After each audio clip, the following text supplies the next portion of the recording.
Share speed time curvature.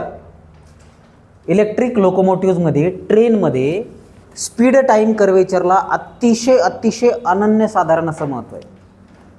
अतिशय महत्त्वाचा part आहे. जर तुम्हाला लोको पायलट व्हायचं असेल, बाळे लक्ष दे, जर तुम्हाला लोको पायलट व्हायचं असेल तर बेसिक एवढ्या गोष्टी तरी तुम्हाला माहीत पाहिजे. अतिशय महत्त्वाचा पार्ट आहे. तर बघा, स्पीड टाईम कर्वेचर म्हणजे स्पीड आणि टाईम याचं रिलेशन मेन्शन करणारा curve. So it is a plotted between time and speed, time versus speed. तर स्पीड इन किलोमीटर पर आवर.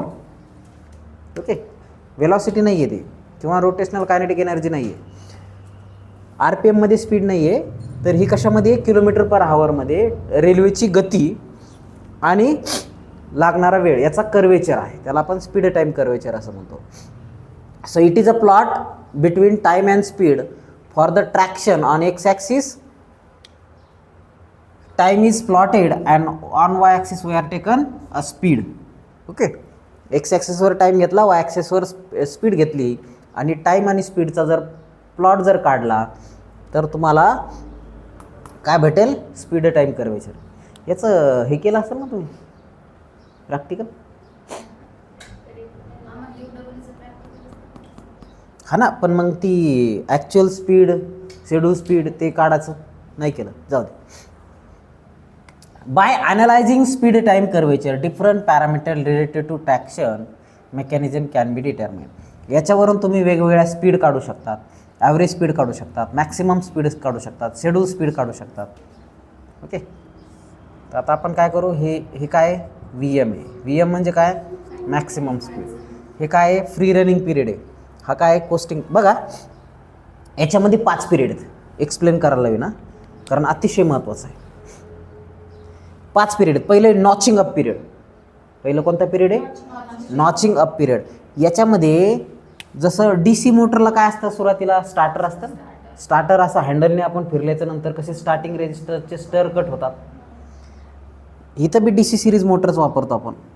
तर स्टार्टिंगला हाय रेजिस्टरचे स्टर कट करण्यासाठी याचा वापर करतो. कारण तुम्हाला माहिती आहे ट्रेनमध्ये खूप सारे लोक बसतात एकदाच, खूप जास्त टॉर्कची गरज पडते, ट्रॅक्टिव्ह एफर्ट खूप जास्त लागतो.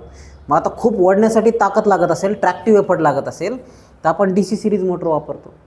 आणि DC सिरीज मोटर वापरत असेल तर याला जो स्टार्टिंग रेजिस्टर आहे तो वापरला जातो स्पीड काय करण्यासाठी? वाढवण्यासाठी. पण इथं स्पीड लगेच वाढते का? नाही, हळूहळू. The traction motor is started with a starting resistor and tractive effort is constant and motor speed is very slowly increase. थोडी थोडी थोडी थोडी स्पीड वाढणार.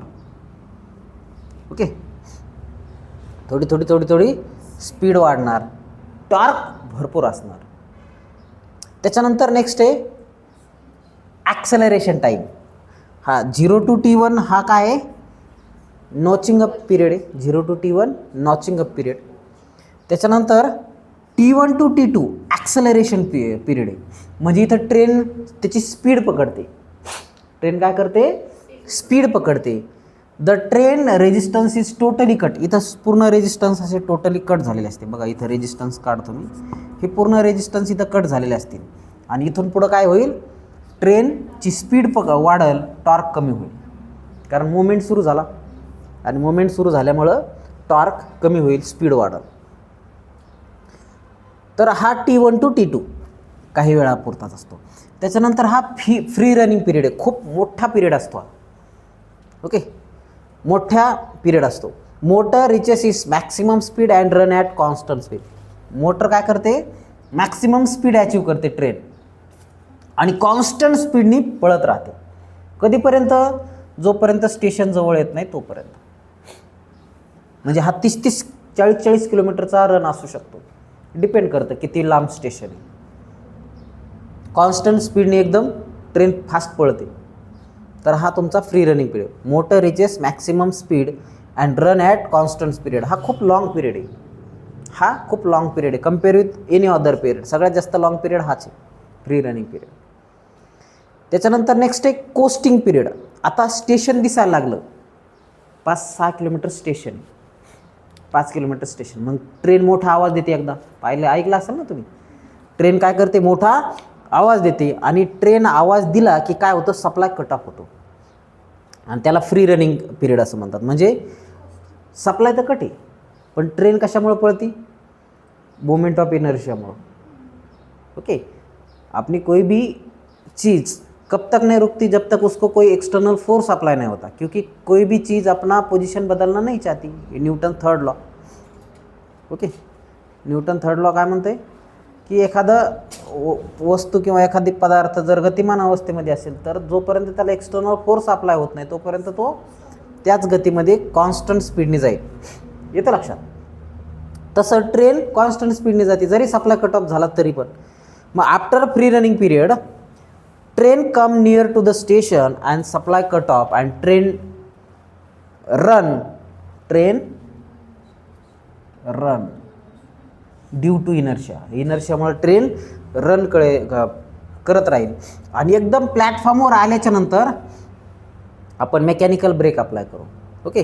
So mechanical brake are applied along with regenerative braking. Regenerative braking करून आपण ट्रेनला थांबवतो आणि ट्रेन थांबते. तर हा आहे तुमचा notching up period, starting period म्हणू आपण याला. त्याच्यानंतर हा ॲक्सेलरेशन पिरियड ज्याच्यामध्ये ट्रेन पळते म्हणजे स्पीडअप करते.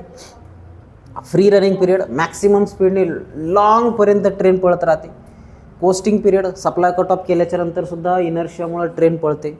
त्याच्यानंतर ब्रेकिंग पिरियड मेकॅनिकल ब्रेकिंग वापरतो आपण. आणि रिजनरेटिव्ह ब्रेकिंगसुद्धा. आता रिजनरेटिव्ह ब्रेकिंग काय रे, की ज्यावेळेस ट्रेन थांबते ना, ब्रेक लावतो ना आपण, त्यावेळेस इलेक्ट्रिसिटी परत तयार केल्या जाते. ओके.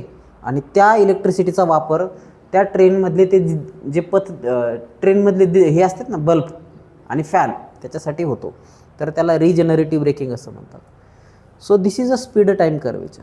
अतिशय महत्त्वाचा पाठ आहे. कोणाकोणाला समजला? ड्रॉ दिस.